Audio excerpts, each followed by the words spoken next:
Ya, listo.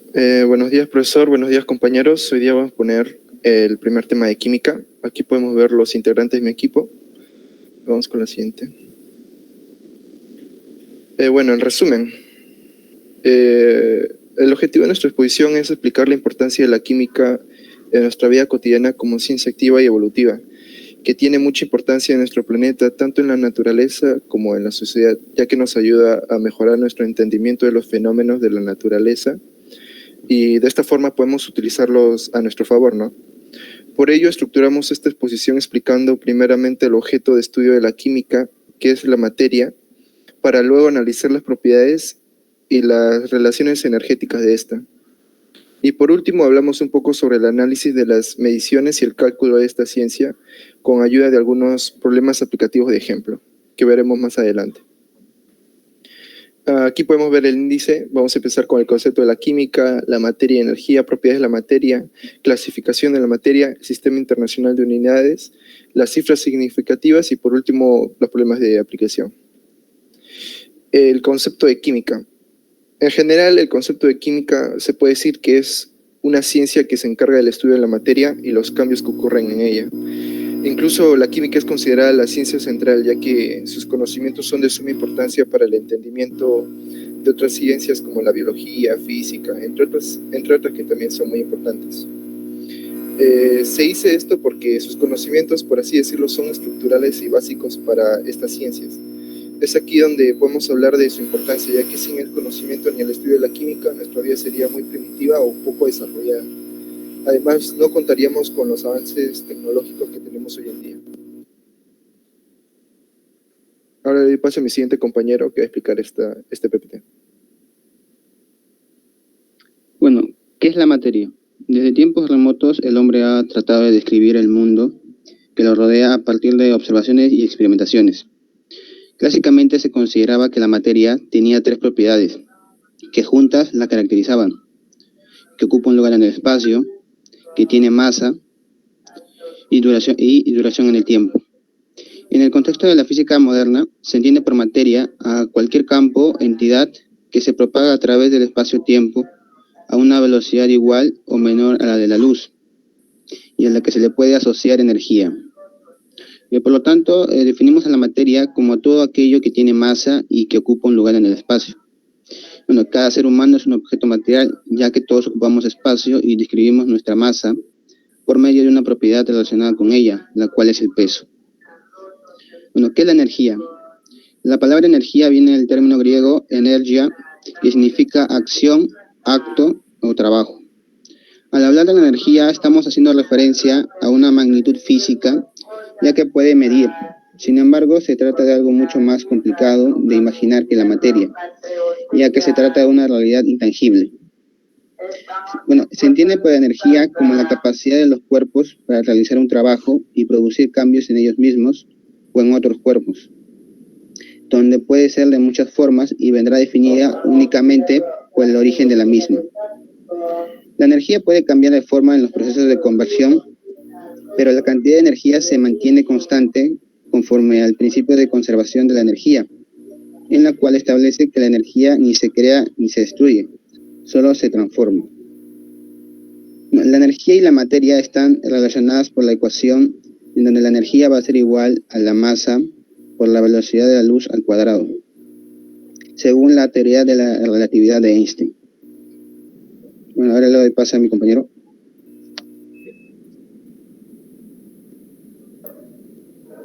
Bueno, yo hablaré sobre las propiedades de la materia. Bueno, estas son características de la materia percibidas por nuestros sentidos. Tenemos la física, la química y la nuclear. Siguiente diapositiva. Ya, propiedades químicas de la materia. Son las que hacen al cambio de descomposición de la materia. La exposición de cualquier materia a una serie de reactivos o de condiciones particulares pueden generar una reacción química en la materia y cambiar su estructura. Por ejemplo, tenemos el pH, propiedad química que sirve para medir la acidez de una sustancia o disolución. También la combustión, que es la oxidación rápida que se produce con desprendimiento del calor y de luz. También al estado de oxidación, grado de oxidación de un átomo. Tenemos la alcalinidad, que es la capacidad de una sustancia para neutralizar ácidos. Por último, la inflamabilidad, que es la capacidad de una sustancia de iniciar una combustión al aplicársele calor a una suficiente temperatura. Pasando a las propiedades físicas de la materia. Estas son observadas o medidas sin requerir ningún conocimiento de la reactividad o del comportamiento químico de la sustancia, sin la alteración de su composición o de su naturaleza química. Tenemos, por ejemplo, la elasticidad, que es la capacidad de los cuerpos para deformarse al aplicarse una fuerza y luego recuperar su forma original. También tenemos al punto de fusión, que es el punto de temperatura al que el cuerpo pasa del estado líquido al sólido. Tenemos la temperatura, medida de grado de agitación térmica de las partículas del cuerpo. La dureza, que es resistencia que opone un material al ser rayado. También tenemos la ductibilidad, que es la propiedad de los materiales con los que se puede hacer hilos y alambres. Siguiente diapositiva. Ya, propiedades extensivas de la materia. Se definen como aquellas que no dependen la cantidad de material de un cuerpo. Esto quiere decir que van a permanecer iguales aunque la cantidad de materia de un cuerpo varíe. Es decir, que la materia o el volumen puede variar y esa propiedad no se va a alterar. Por ejemplo, si medimos la temperatura del agua en una botella o en un vaso en la misma habitación, será la misma, aunque sean diferentes cantidades. También tenemos la densidad, que es la cantidad de masa que se encuentra en un espacio determinado, o la conductancia, que es la propiedad de los materiales para describir la factibilidad de conducir la electricidad, o la viscosidad, que es una propiedad de los fluidos que se manifiesta como la resistencia a fluir. Pasando a la propiedad extensiva, es una propiedad física que nos sirve para describir o caracterizar una sustancia, que depende de la cantidad del material. La característica principal de una propiedad extensiva es que son aditivas, es decir, se suman los valores de dicha propiedad. Por ejemplo, la masa es una propiedad extensiva, y si juntamos un bloque de hierro de 3 kilogramos y otro de 2 kilogramos, la masa total es 5 kilogramos. También el volumen, que es la medida de la cantidad del espacio que ocupa un cuerpo, y por último la longitud, que es la medida de la dimensión de un objeto, y este se mide en metros. Eso sería todo por mi parte. Le doy pase a mi siguiente compañero.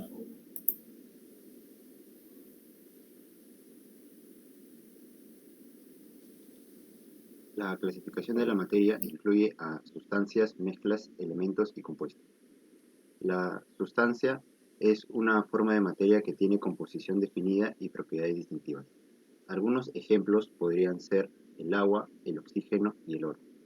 Cabe recalcar también que las sustancias difieren entre ellas por su composición y se pueden identificar según su aspecto, color, sabor, etc.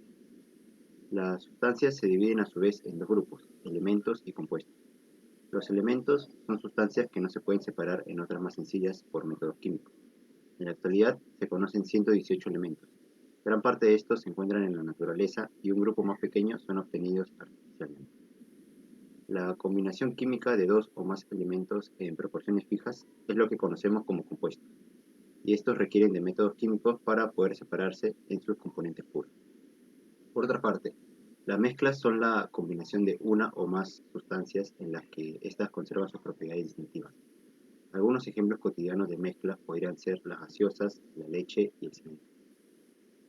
Estas se dividen en dos, las mezclas homogéneas y heterogéneas. La mezcla homogénea se obtiene cuando la composición de la mezcla es uniforme, por ejemplo, agua con azúcar. Por otra parte, cuando la composición de la mezcla no es uniforme, es porque se tiene una mezcla heterogénea. ¿Cómo podría ser la combinación de virutas de hierro con arena? Las mezclas, sin importar si son homogéneas o heterogéneas, se pueden separar mediante métodos físicos. Y en base a los ejemplos dados, el azúcar se puede recuperar al evaporar el agua, y esta a su vez se puede obtener condensando el vapor. En el otro ejemplo, se puede hacer uso de un imán para separar el hierro de la arena, ya que esta última no sería atraída por el imán. Siguiente diapositiva, por favor. A continuación podemos observar algunos ejemplos, como de mezclas homogéneas, que están ahí el café y el azúcar, el agua y la sal. En mezclas heterogéneas pueden ser el agua y el aceite, el agua con tierra o una aleación como es el granito. En compuestos tenemos a la sal y el metano, y en elementos pueden ser metales como el oro, puede ser el diamante y entre otros. Eso sería todo por mi parte, le doy pase a mi señor.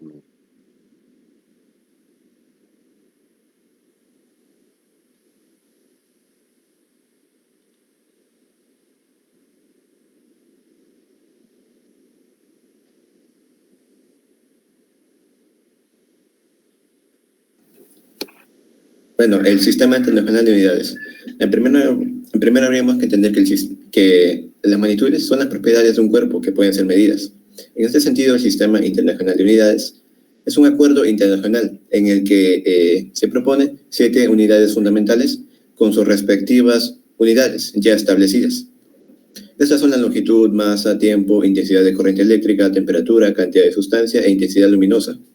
Lo importante a recordar aquí son las unidades que han sido establecidas y deben respetarse a la hora de realizar operaciones y en su redacción. Siguiente diapositiva. De la misma manera podemos obtener magnitudes derivadas, que se obtienen a partir de multiplicaciones y divisiones de las magnitudes fundamentales, como es el área, el longitud al cuadrado y su unidad metros cuadrados. Y la densidad, que sus unidades son kilogramos entre metros cúbicos. Otro concepto importante a recordar es el de los prefijos del sistema internacional, que se utiliza más que nada para reducir la redacción y la operación de números muy grandes y muy pequeños. Estos prefijos y símbolos se utilizan para nombrar a los múltiplos y submúltiplos de cualquier unidad del sistema internacional. Siguiente diapositiva. Bueno, y una de las aplicaciones que tiene estos conceptos es en la notación científica, en la que podemos representar cualquier número como un número decimal que se encuentra entre 1 y 10, multiplicado por 10 elevado a cualquier número entero. Un ejemplo sería, por ejemplo, 5.600 metros, que podemos expresarlo como 5.6 por 10 elevado a 3. Esa sería su notación científica y podemos expresarlo como 5.6 kilómetros. Otro número sería 0.056 metros, que podemos expresarlo como 5.6 entre 1000, que, equivale a 10 a la menos 3, y podemos reescribirlo como 5.6 milímetros.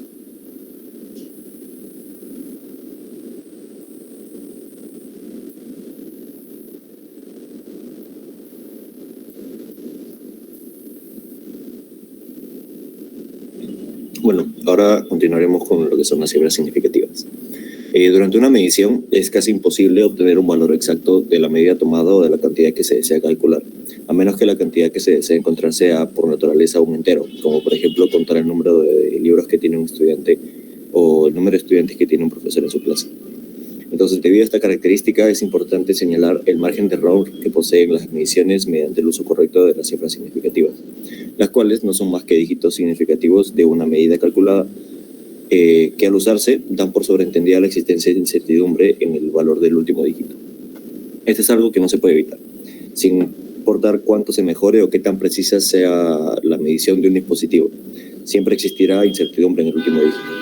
Entonces, resulta importante que se lleve un control sobre el número de cifras significativas en una medición para que el resultado final refleje la precisión de la que se dispone durante la medición. Para llevar a cabo este uso correcto se usan los siguientes casos o lineamientos. Siguiente diapositiva, por favor.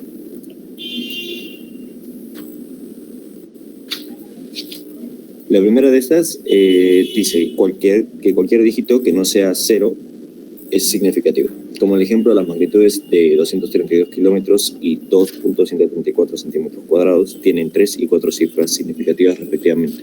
Ahora, esta primera regla tiene una especie de excepción, la cual se explica en la siguiente, la cual dice que los ceros entre dígitos distintos del 0 son significativos.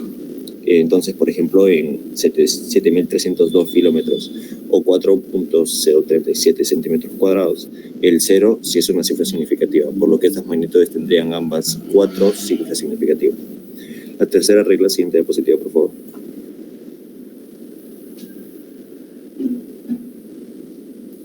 La tercera regla dice que los ceros a la izquierda del primer dígito distinto de 0 no son significativos. Entonces, según esta regla,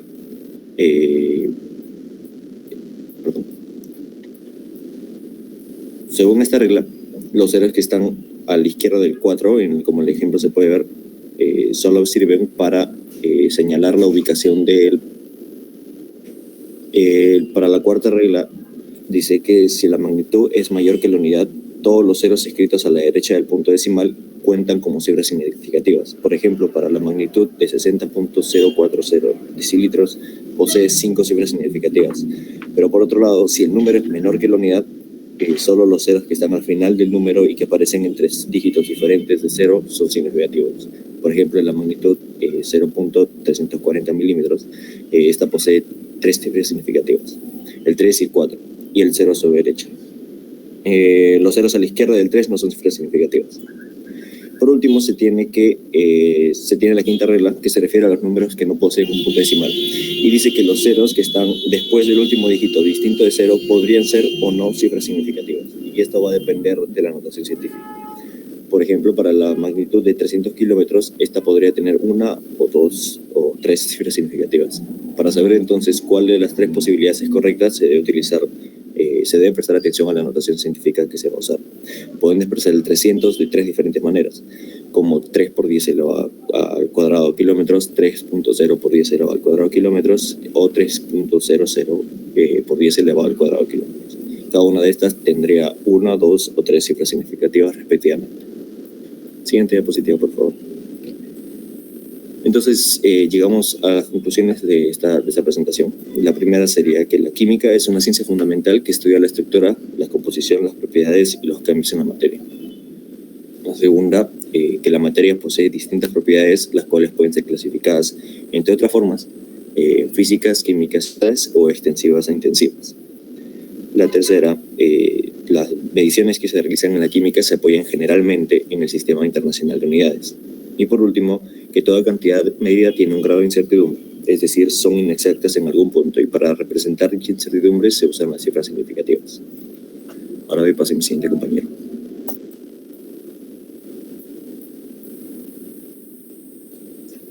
Bueno, para entender mejor lo que es una cifra significativa, vamos a hacer problemas. En este problema nos piden hacer estas siguientes operaciones aritméticas.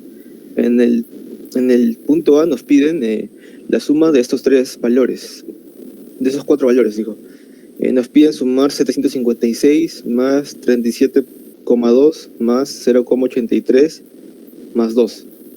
En el inciso B nos piden multiplicar 0,0032 por 356.3, y en el inciso 3 nos piden, el C digo, nos piden el producto de este número por pi. Para hacer estos problemas debemos saber lo siguiente, que cuando los números se sumen o resten, el número de lugares decimales en el resultado debe ser igual al número más pequeño de lugares decimales de cualquier término de la suma. Y la siguiente cosa que debemos saber es que cuando se multiplican muchas cantidades, el número de cifras significativas en la respuesta final es el mismo que el número de cifras significativas en la cantidad que tiene el número más pequeño de cifras significativas. La misma regla aplica también para la división. Siguiente diapositiva, por favor. En el inciso A, para sumar, lo ordenamos de la siguiente manera, y tenemos que ver cuál es el número que tiene menor cantidad de decimales, ¿no? En este caso es el 756 y el 2. Al final la suma me sale 796,03, pero por las cifras significativas solamente voy a considerar al 796. En el problema B nos piden un producto. Primero hay que ver qué cantidad de cifras significativas tiene cada término, y en este caso el 0,0032 tiene 2, porque los ceros que están aquí no se cuentan, y el 356.3 tiene 4 cifras significativas. Así que nuestra respuesta final debe tener solamente 2 cifras significativas. Cuando operemos todo, nos sale 1,14016, pero como solamente debemos usar 2 cifras significativas, nos quedamos con el 1,1. Y en el inciso C nos piden este producto, y otra vez hay que evaluar qué cantidad de cifras significativas tiene cada término. En este caso, el 5,620 tiene 4 cifras significativas, el 0 se cuenta porque el 2 es mayor a 1, está a su costado, y el pi es un número irracional que tiene más de 4 cifras significativas. Así que nuestra respuesta debe tener 4 cifras significativas.